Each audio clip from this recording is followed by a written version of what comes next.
និយាយថាអូយខ្ញុំស្ថិតក្នុងស្ថានភាពមួយដែលមិនដឹងដោះស្រាយបែបណាទេជាប់គាំងតែម្ដងងាកឆ្វេងក៏ខ្ញុំធ្វើអីមិនកើតមកងាកស្ដាំក៏ខ្ញុំធ្វើអីមិនកើតខ្ញុំស្ថិតក្នុងថាជំរឿមួយដែលខ្ញុំពិបាកនឹងជ្រើសរើសទៀតគឺគេហៅថា être dans une situation délicate ou difficile ឬក៏មួយទៀត être face à un dilemme D I L E 2 M E être face à un dilemme គឺ un choix difficile à faire ជំរឿមួយដែលពិបាករើសខាងនេះក៏មិនកើតមិនត្រូវចិត្តម្នាក់នោះរើសខាងនេះមិនត្រូវចិត្តម្នាក់នេះ donc être face à un dilemme être dans une situation difficile ou délicate ទាំងអស់ហ្នឹងបើយើងបកជាន័យភាសាខ្មែរថាចុះទឹកក្រពើឡើងលើខ្លាបានន័យថាធ្វើអានេះក៏មិនកើតធ្វើអានេះក៏មិនកើតអាចុះទឹកក៏វាជួបអានោះឡើងមកលើក៏វាជួបអានេះជាភាសាបារាំងក្នុងន័យជា expression បានមកមិញន័យធៀបណាក្នុងន័យជា expression គេថា être pris entre les taux ខ្មែរយើងហៅដង្គមហ៎របៀបដូចសោពីរដែលវាមានប្រឡោះហើយគេមាន serré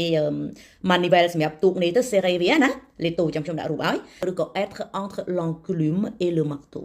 l'enclume គឺតម្រជើងសម្រាប់យើងដាក់ស្អីទប់ចឹងមក le marteau គឺញញួរសម្រាប់ដំដល់យើងនៅចន្លោះអាហ្នឹងចន្លោះអាជើងតម្រនិងញញួរបានតែយើងនៅក្នុង situation délicate difficile à choisir à décider នឹងសម្រេចចិត្ត donc